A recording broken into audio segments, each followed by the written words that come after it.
Paul Doyle, you can remain seated throughout. You have pleaded guilty to and are to be sentenced by me today for a total of 31 offences. You entered those pleas on the second day of your trial, after the jury had been sworn, but before the prosecution had opened its case. I'll return to the timing of your pleas in due course, but first it's necessary to set out the facts of this case, the impact on your victims, and the principles that guide my approach to sentencing.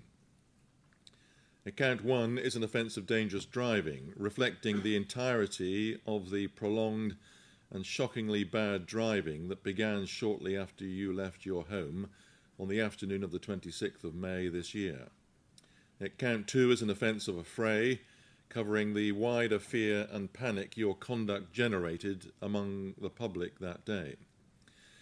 More significantly, counts 3 to 31 comprise a series of offences of causing or attempting to cause grievous bodily harm with intent to cause such harm, and unlawful wounding with intent to cause grievous bodily harm, each relating to an individual victim injured or put at serious risk by your actions.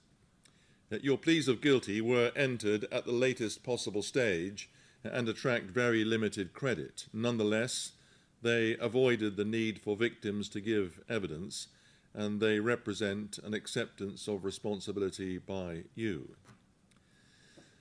The events of the 26th of May were meant to be a day of great civic pride for the people of Liverpool. Liverpool Football Club had secured its 20th Premier League title, and tens of thousands of people, men and women, parents with prams and children perched on shoulders, filled the city centre to celebrate the victory parade. The parade concluded at the Liver building on the Strand at about 5:40 that afternoon, slightly later than planned. And as it ended and people began to make their way home, Water Street and Dale Street became densely crowded with pedestrians. Traffic management measures were in place to prevent vehicles from entering those areas, and you were aware of those measures because you had followed them earlier in the day. Anticipating the end of the parade, you drove your Ford Galaxy MPV, weighing nearly 2 tons, from your home in Croxteth towards the city centre in order to collect friends whom you had dropped off earlier. For no reason other than impatience and arrogance, your driving into the city was routinely dangerous.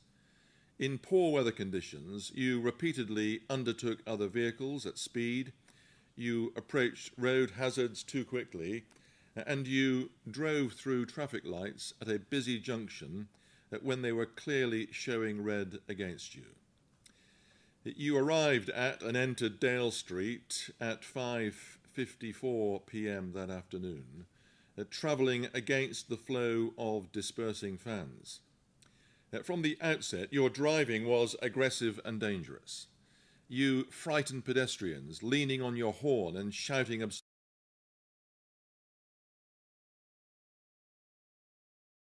required to filter right onto Exchange Street East. You decided not to do so.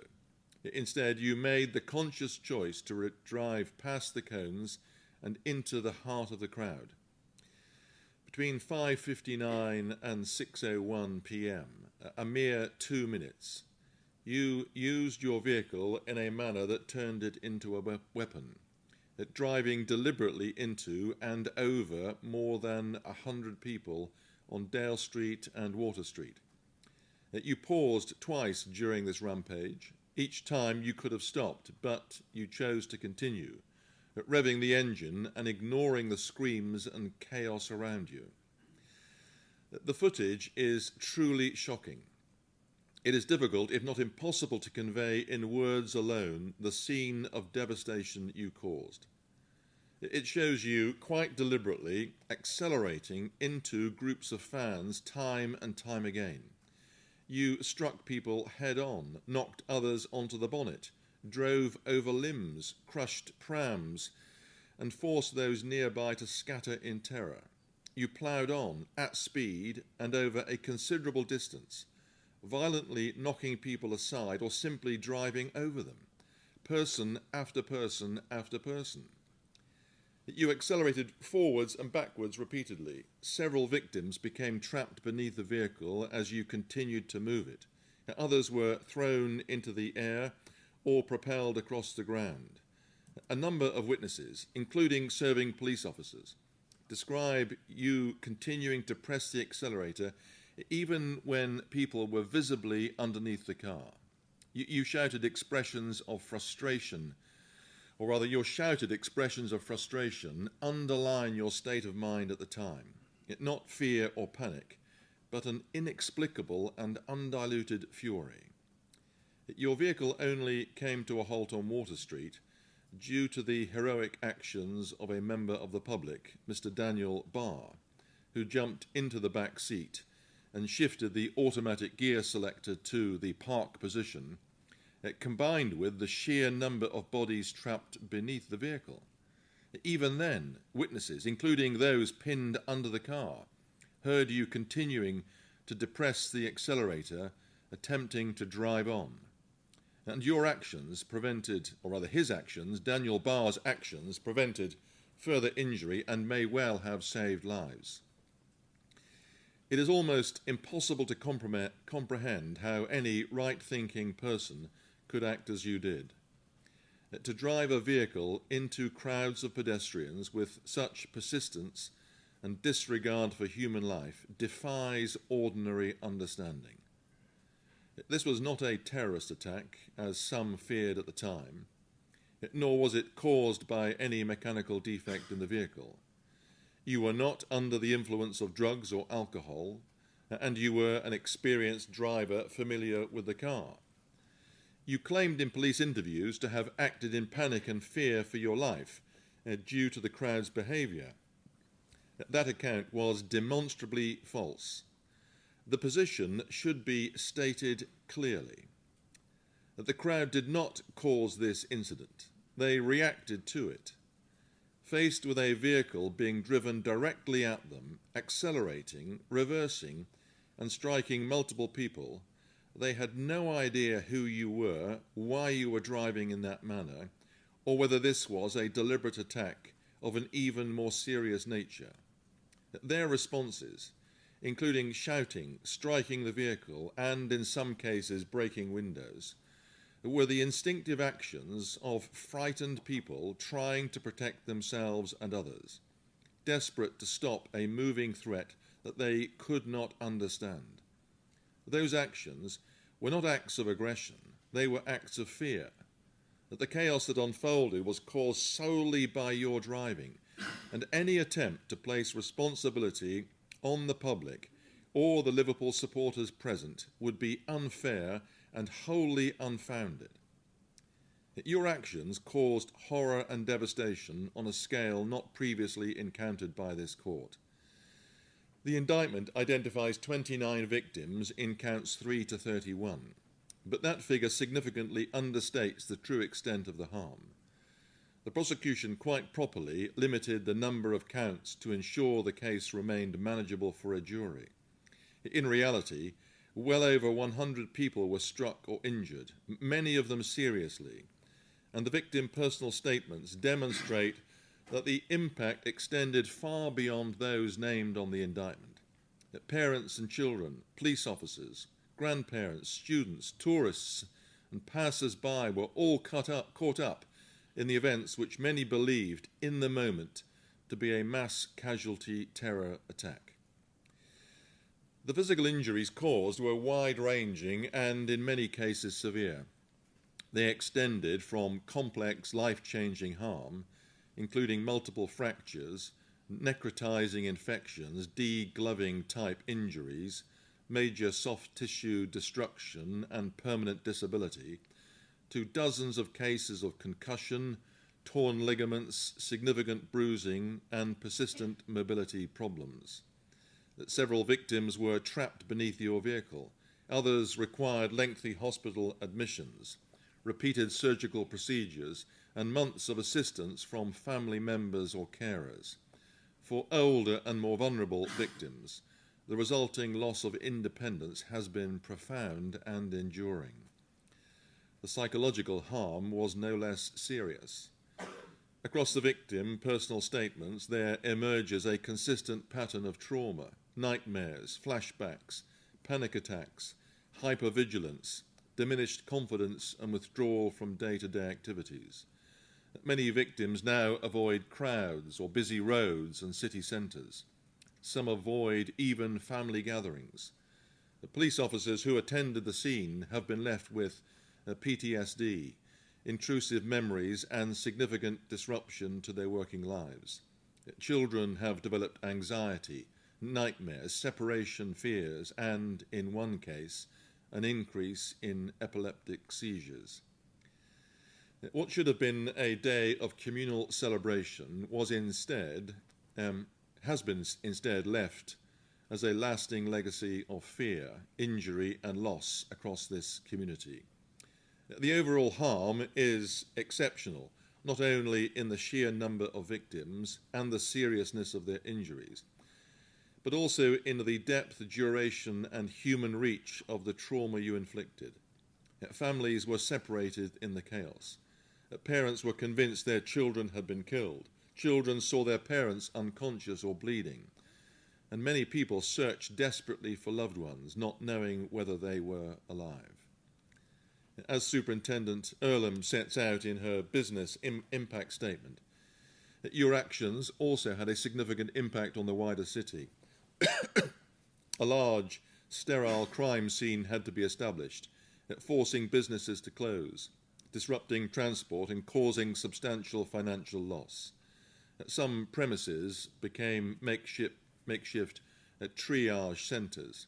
Staff were distressed and normal operations could not resume for days. The effects were felt far beyond the immediate victims. Following your arrest, you were interviewed under caution on a number of occasions. During those interviews, you failed to provide any credible or truthful explanation for your driving. The accounts you offered were inconsistent, implausible, and plainly contradicted by the objective evidence, including extensive CCTV and body-worn footage. In particular, your suggestions of confusion, loss of control, or momentary panic were demonstrably untrue. You did not accept responsibility for your actions, nor did you acknowledge the obvious risk you created or the harm you caused. You sought instead to minimise or deflect blame, and you showed no insight into the terror experienced by those you drove at and over. Although I can only do so in brief summary form, it is important that I refer individually to each of the victims named on the indictment. They can be assured that I have read with care all of the impact statements that have been provided. Looking at each count individually then, count 3, Jack Trotter was 22 at the time of the incident and was struck by your vehicle, suffering soft tissue injury to his left calf and a significant exacerbation of a pre-existing back condition. He describes ongoing pain, restricted movement, and significant psychological harm. Count 4, John Evans, was 47 and was hit and thrown onto the bonnet. He suffered pain to his right leg and reports psychological symptoms arising from the incident. Count 5, Scott Dolan, was 36 and sustained injuries to his right knee, lower back and right hand. He was unable to work for approximately 2 months and continues to experience flashbacks and psychological distress linked to the accident.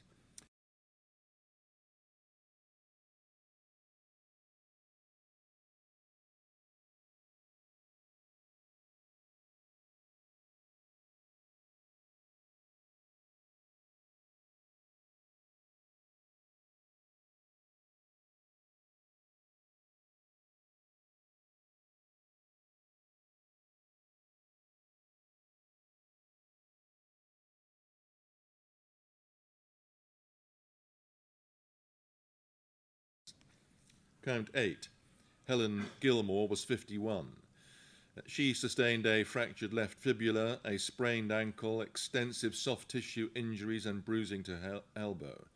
She describes lasting pain, reduced mobility, and a persistent emotional impact on both herself and her family.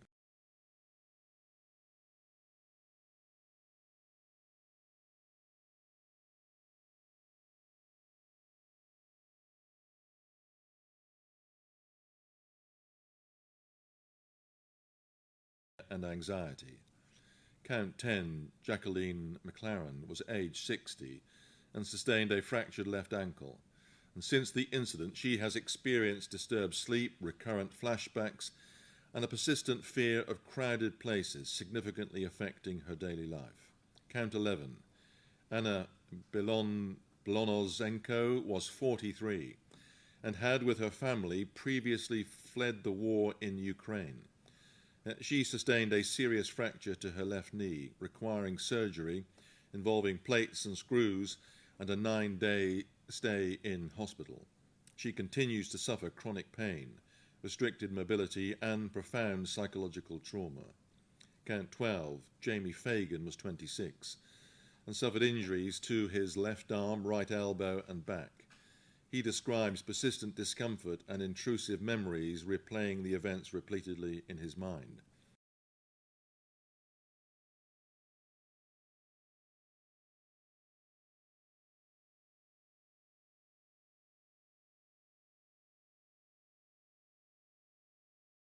Traumatic stress disorder. Count 14, Carl Martin, was 24.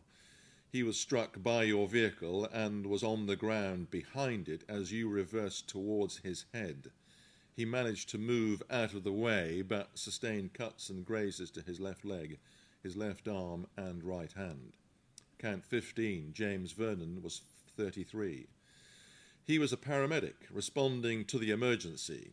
He sustained grazes to both hands and his left knee, together with hip pain. He describes ongoing psychological symptoms, including disturbed sleep.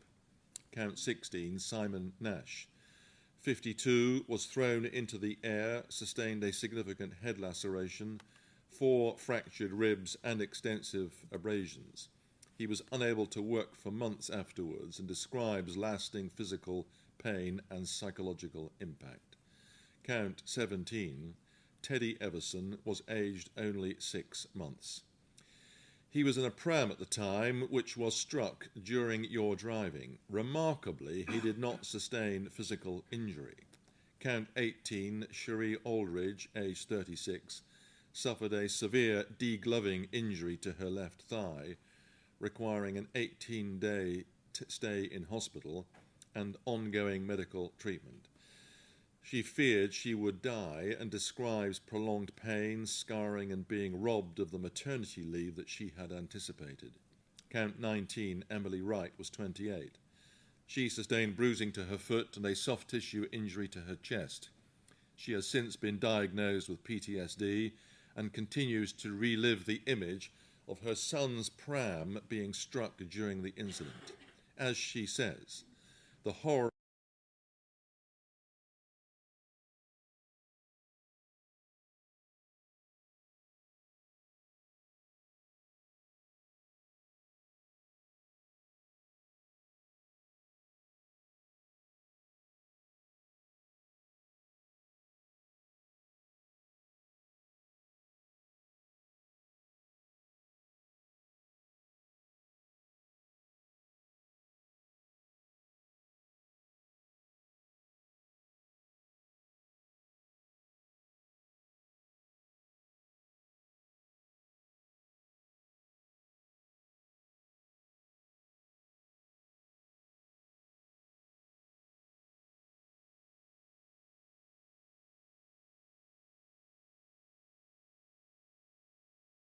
Count 22, Robin Dark, was 61 and suffered a deep wound to his heel requiring 10 stitches.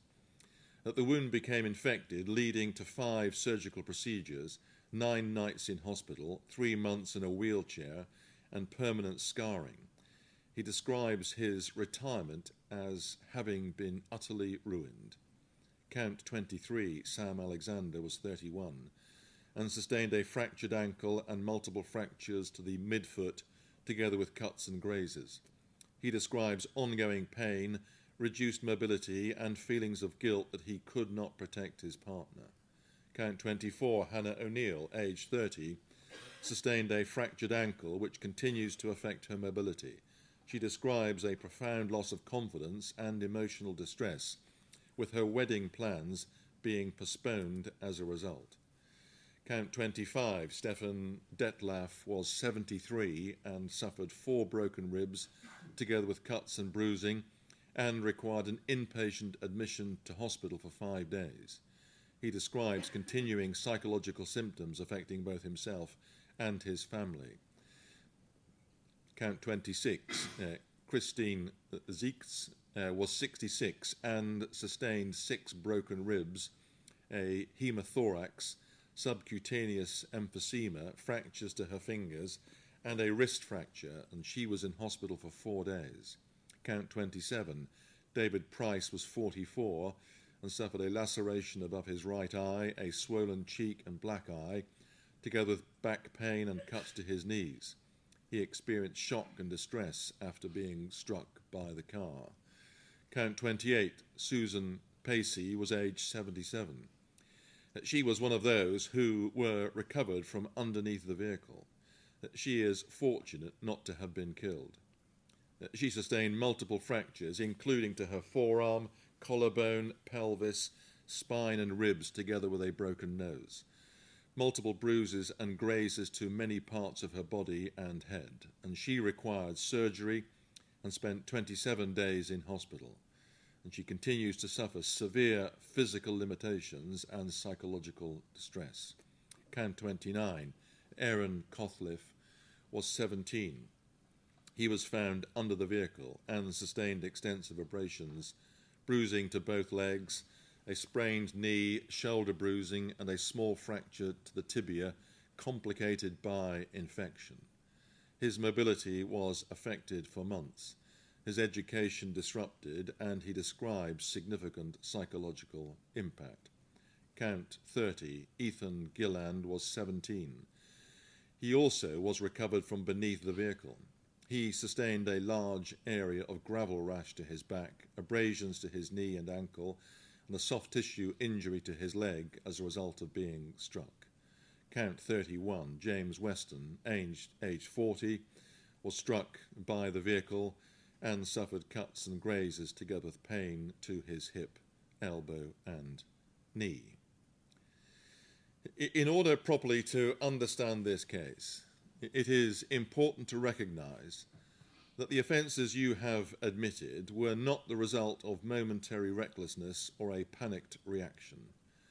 The truth, as captured on your own dashcam and multiple CCTV and mobile phone recordings, is that you lost your temper in a rage, determined to force your way through the crowd regardless of the consequences.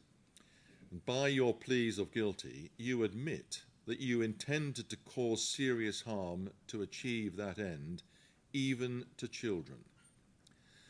The task of determining the appropriate sentence in this case has been far from straightforward, not least due to the unprecedented nature of the incident and the sheer number of victims involved. Nonetheless, I am required to determine the seriousness of your offending, and in particular to assess your level of culpability and the nature of the harm you caused by reference to the relevant Sentencing Council guidelines for each type of offence. Also, although a large number of people were affected by your actions, I make it plain that you will be sentenced only in respect of the offences charged on this indictment. Turning to the guidelines for the offences of causing or attempting to cause grievous bodily harm and wounding with intent, it is common ground, and I have no doubt that this was Category A offending in terms of culpability. That conclusion is indicated by a combination of factors. Firstly, all of your victims were vulnerable because they were pedestrians of all ages and abilities, confronted by an oncoming vehicle travelling at speed while hemmed in by dense crowds. Secondly, you used your motor vehicle as a highly dangerous weapon, or at least as a weapon equivalent. When deliberately driven into a crowd of people, the car was capable of inflicting grave and fatal injuries, and that is precisely the risk you chose to create. And thirdly, there was an element of persistence in your actions. You had repeated opportunities to stop, but you chose instead to continue regardless. Some of your victims suffered injuries that fall within the highest level of harm, Category 1. That is because the impact resulted in permanent injury, including psychological condition, that has had a substantial and long-term effect on their ability to carry out their normal day-to-day activities. Examples of this level of harm are to be found in Count 28, Susan Pacey, and Count 22, Robin Drake. Others suffered injuries falling just short of this level of harm. The starting point for a single Category 1A offence is 12 years custody, with a range up to 16 years.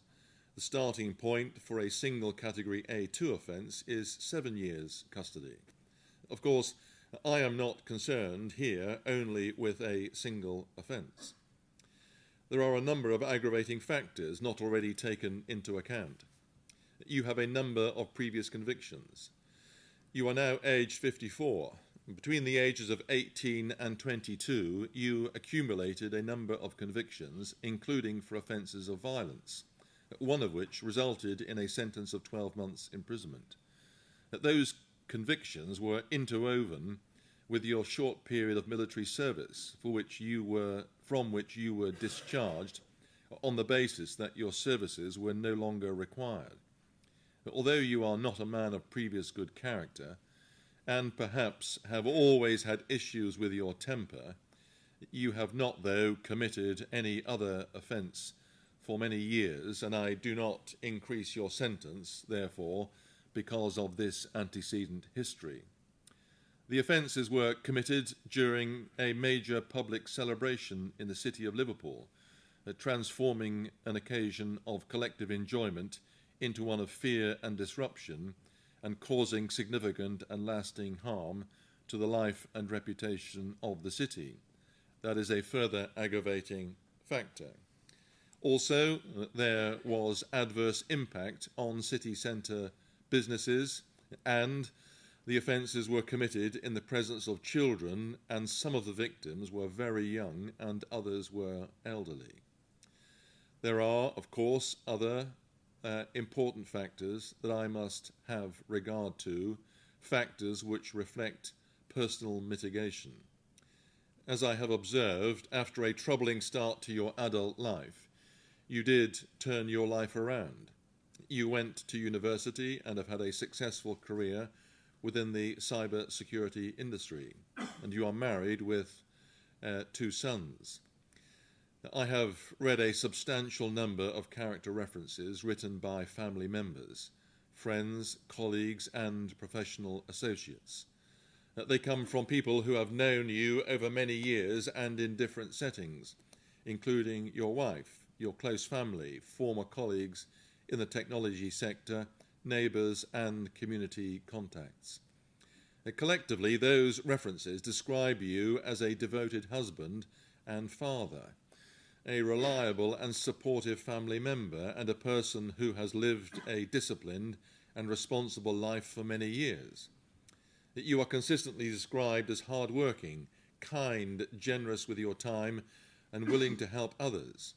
Several referees speak of your professional success, your mentorship of younger colleagues, and your involvement in community and sporting activities with children. These people are as bewildered as everyone else at the shocking events of the 26th of May, describing it as wholly out of character. They also refer to your expressions of regret. I accept all of that, and I recognise that the sentence I am bound to pass will have a devastating and profound impact on you, and more importantly on your wife and children.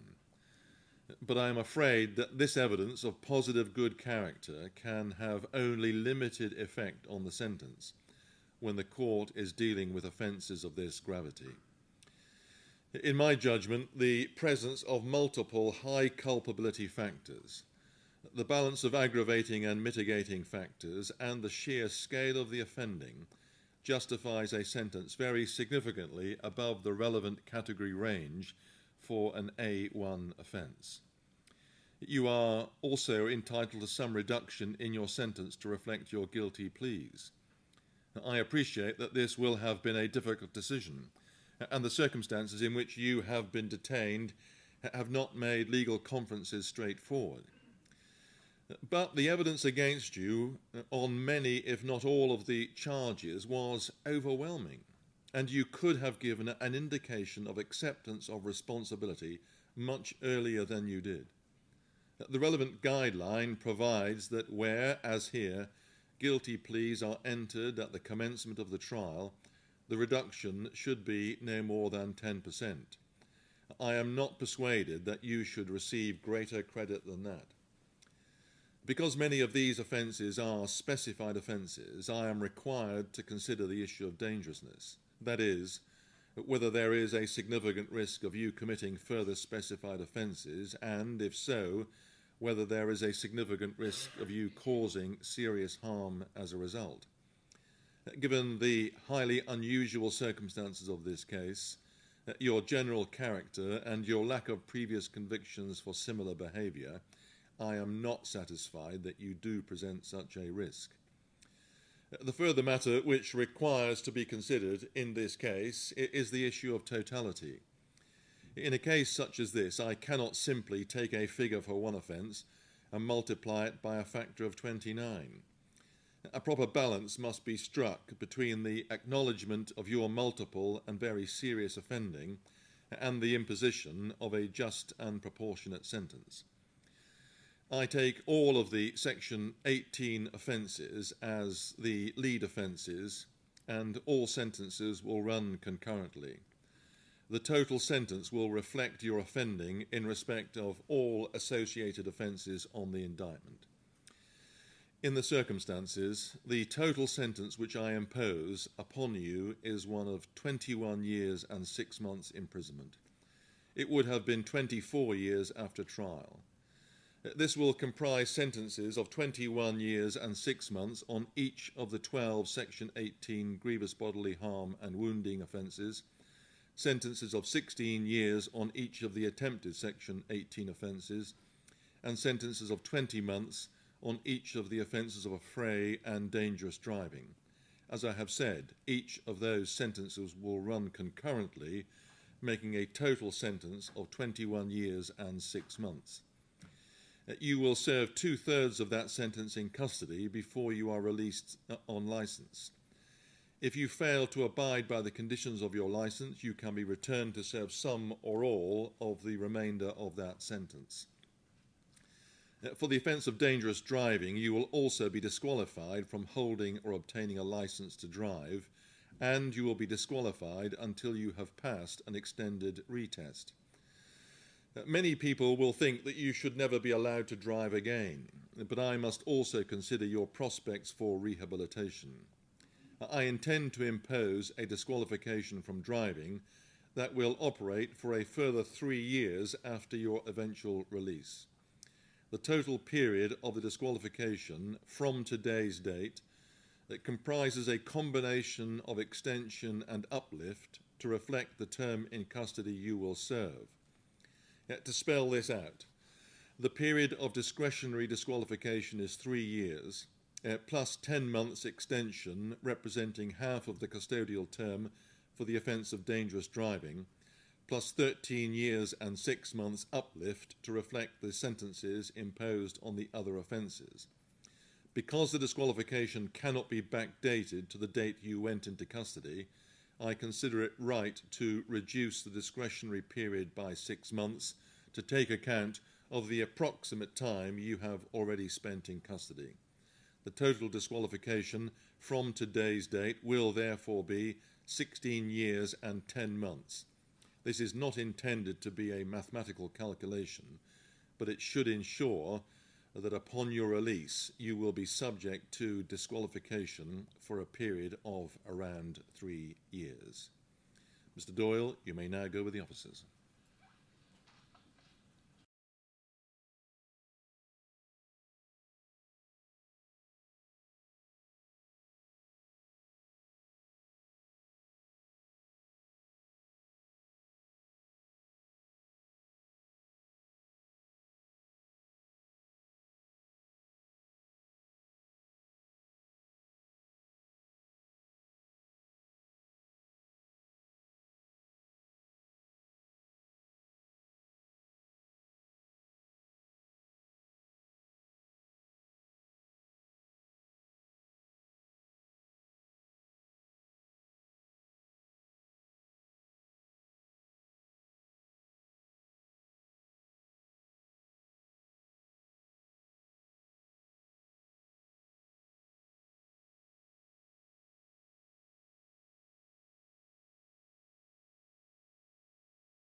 That'd be off camera, but still like,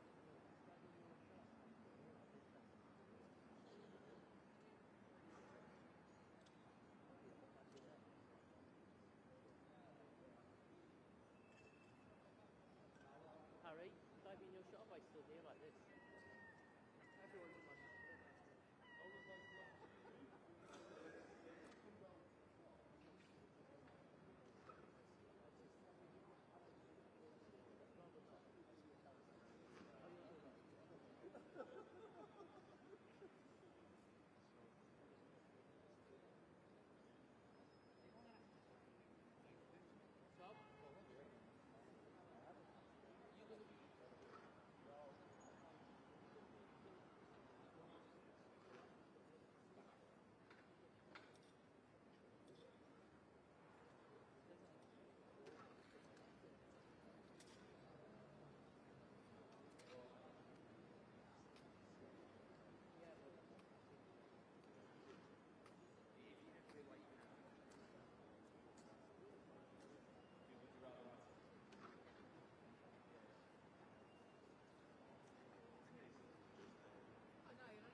Oh, can you talk around the paramedic issue?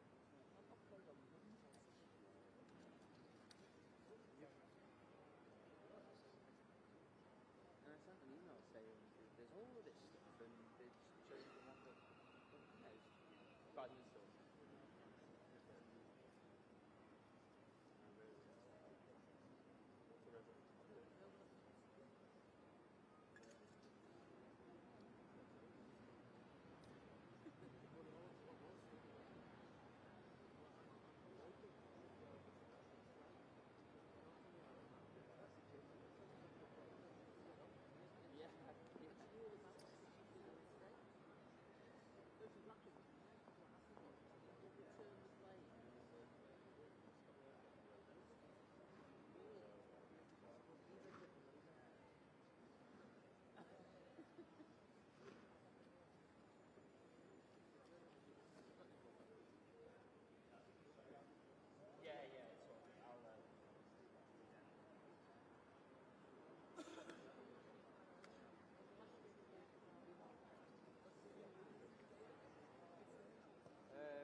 Will that go any higher?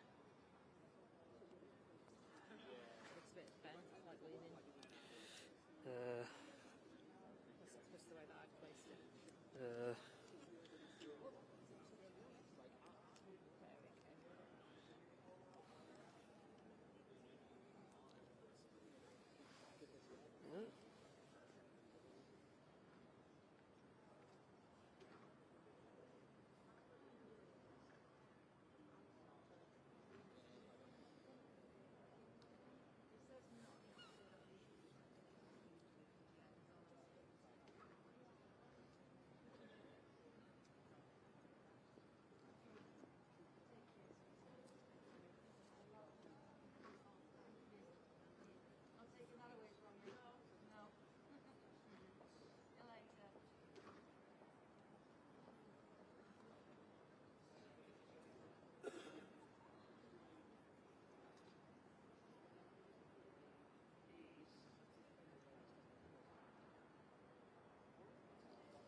You're very welcome. Sorry I couldn't go anytime soon then.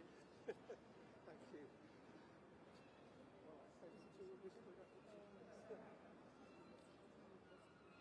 What's what? Oh,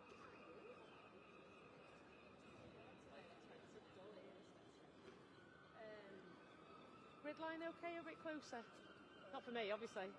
But here, just literally there, yeah? Right up to the mics, okay. Right. Is that right here? We'll give you a 10, how much warning do you want?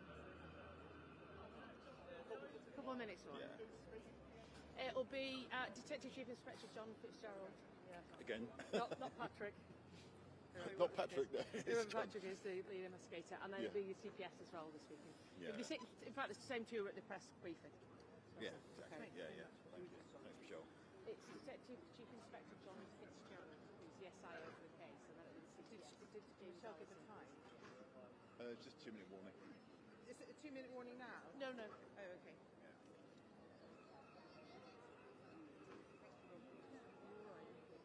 Yeah, I'm alright.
about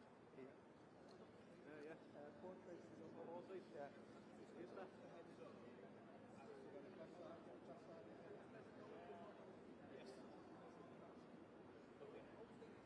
Thank you very much. Hey mate, how are you?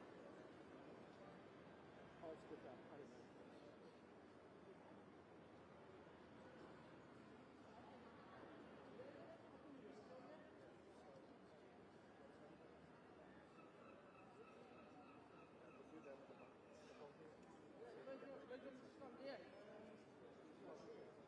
Oh, you want it? Yeah.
Press conference here, Liverpool private side.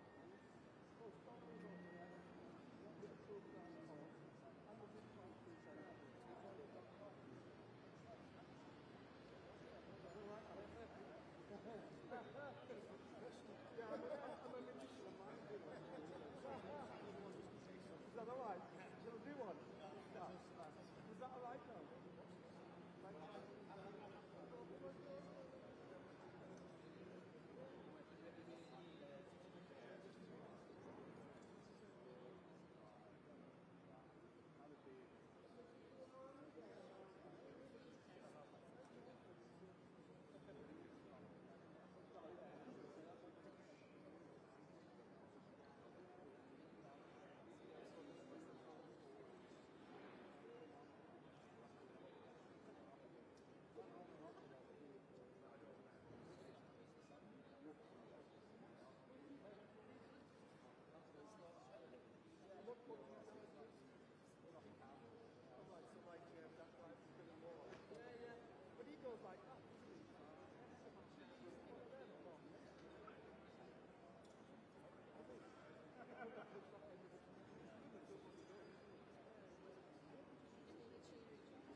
Oh yeah.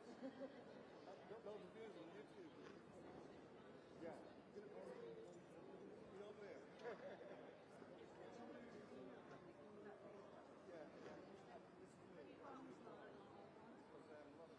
I'm not here to share. I'll share what it says. Okay, so they're coming out in a minute. 2-minute warnings, everybody. Anybody want this as well? Statement?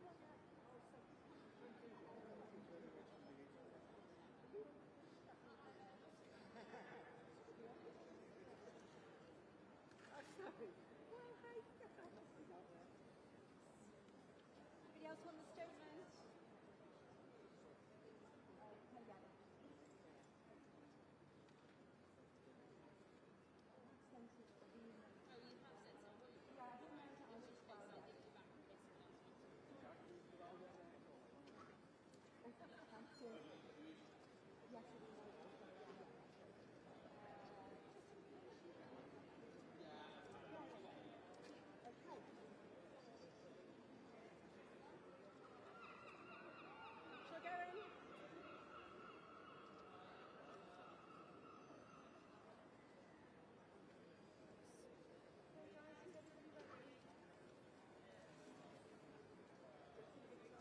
Yes, I am.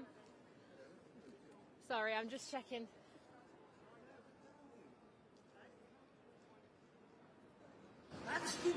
That's you.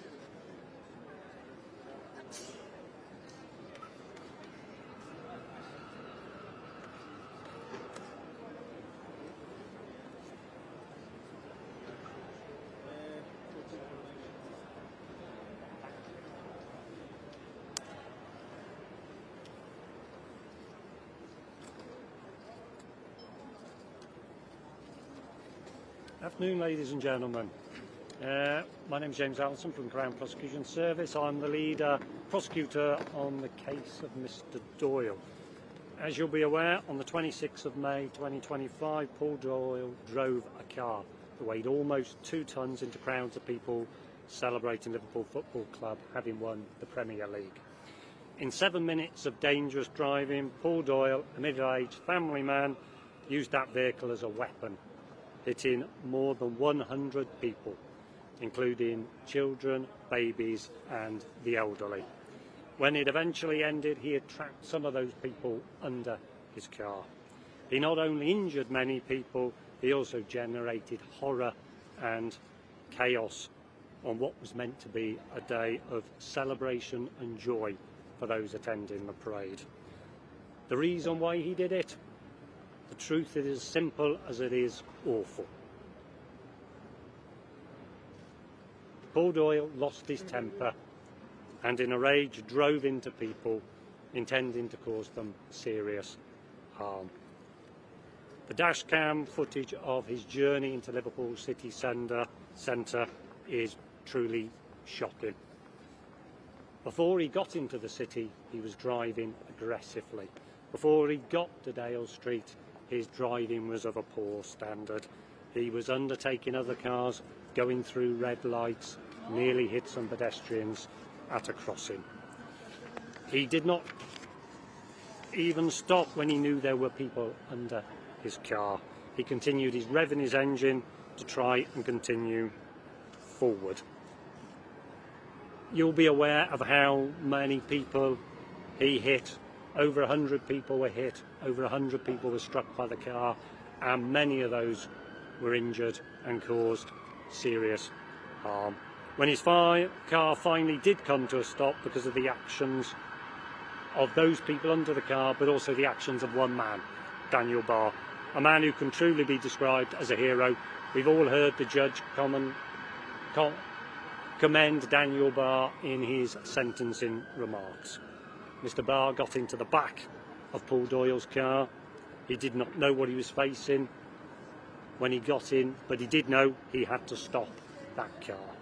To do so, he put the controls of the automatic car into park and held it there, leant forward, pushing forward, holding that stick in place. It's because of his actions and a combination of those people trapped under the car that the car eventually came to a stop. There's no doubt that he prevented many more injuries, possibly even fatalities. I've got no doubt that Mr. Barr would continue to drive. The Crown Prosecution Service would like to thank Daniel Barr, like the judge did, for what he did on that day. When he got into Daniel Barr's car, he had no thought for his own safety. He just knew he had to do something to stop that car. The Crown Prosecution Service would also like to thank all the emergency services who responded that day, all those present who assisted those who were injured, the the members of the public who assisted the police by providing invaluable pieces of evidence which helped build the case against Mr Doyle. I'd also like to thank John and his investigation team, and basically Merseyside Police generally, for all the hard work they put in and providing me with, and the prosecution team, with the evidence which meant that the case resolved as it did. We had to watch an awful lot of CCTV, mobile phone footage, City Watch footage, to build a strong case against the defendant, Mr Doyle. In the end, Mr Doyle had no choice but to plead guilty to all 31 charges that he faced.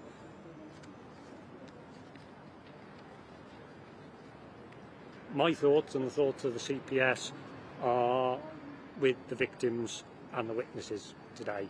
They've been through a difficult 2 days, reflecting on a day in Liverpool on the 26th of May, which should have been a day of joy and celebration, but turned to horror in the space of 7 minutes. So I'll hand over to John. Thanks, James. Paul Doyle is today starting a lengthy prison sentence as a consequence of his actions on the 26th of May this year. It is difficult to comprehend the devastating impact the events of that day have had and continue to have on so many people. On what should have been a day of celebration for the city, Doyle chose to act in an aggressive and dangerous manner with no regard for the safety and well-being of other people. No prison sentence will be able to undo his actions on that day or heal those who continue to suffer physically and psychologically as a result of what they endured. Our thoughts remain with everyone affected, and I hope that now the judicial process is finished, those people will be able to start moving on and rebuild their lives. I hope that this prison sentence will also give Doyle the chance to reflect on his actions and the impact that he has had. This has been one of the most extensive investigations in the history of Merseyside Police. I would like to take this opportunity to thank the investigation team for their hard work and diligence. Over the past 7 months, we have supported 134 victims, spoken to more than 1,500 witnesses, viewed nearly 280 pieces of footage, and gathered over 700 statements. I'd also like to thank those who bravely came to the assistance of those injured and impacted on the day, including Merseyside Fire and Rescue Service, the North West and St John's Ambulance Services, His Majesty's Coast Guard and our policing colleagues. And I'd also highlight what has already been mentioned in the exceptional bravery of Daniel Barr. Finally, I'd like to thank our colleagues at the Crown Prosecution Service who worked alongside us to build a case so strong that Doyle had no choice but to plead guilty to all the charges that he faced. Thank you.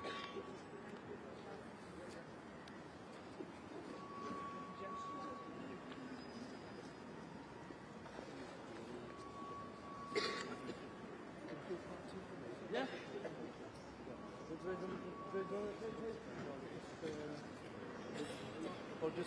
We'll just do here. We'll just in front today? Yeah. Michelle? Yes. Ready, yeah? Yeah.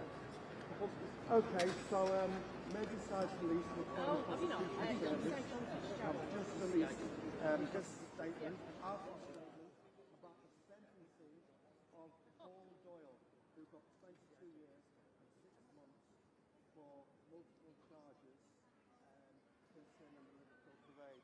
So here you can see the TV camera crews from around the world. You'll be reading this in the newspapers tomorrow. You'll see it online. You'll see it on the news later on this evening. Good Morning Britain tomorrow. And yeah, there was a bit of a media frenzy, but it can't be underestimated that the victims are still suffering a lot. So I hear people saying that there's no one killed, but there's a lot of victims who are still suffering a lot of trauma over what happened on that very day. And they've got some still life-threatening injuries.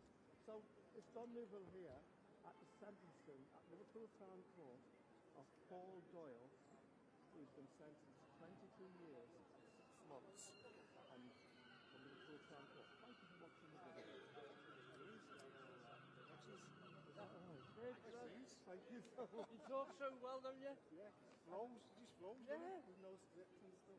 Yeah. It's not easy, but I had media training and stuff. right, lads? Yes, I did have that. You know what I mean? Is that actually with your mind reading as well, does it? Kind of, yeah.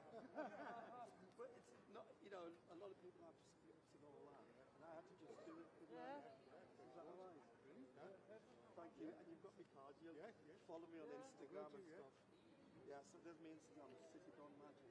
You've got a YouTube channel? I'm on YouTube and I'm on Google. If you type my name in Google, it's the first search what comes up. So yeah, it's been a pleasure to meet you lads. Yeah. And I really appreciate it. Was that good? Yeah, very much. Thank you. Thank you so much. Take care. Yeah, you too, mate. What's your name? Ray. Ray. I'll look out for you. Send me a link to your YouTube channel. All right. All right, mate. Thank you. Yeah, you too. I love you. Yeah.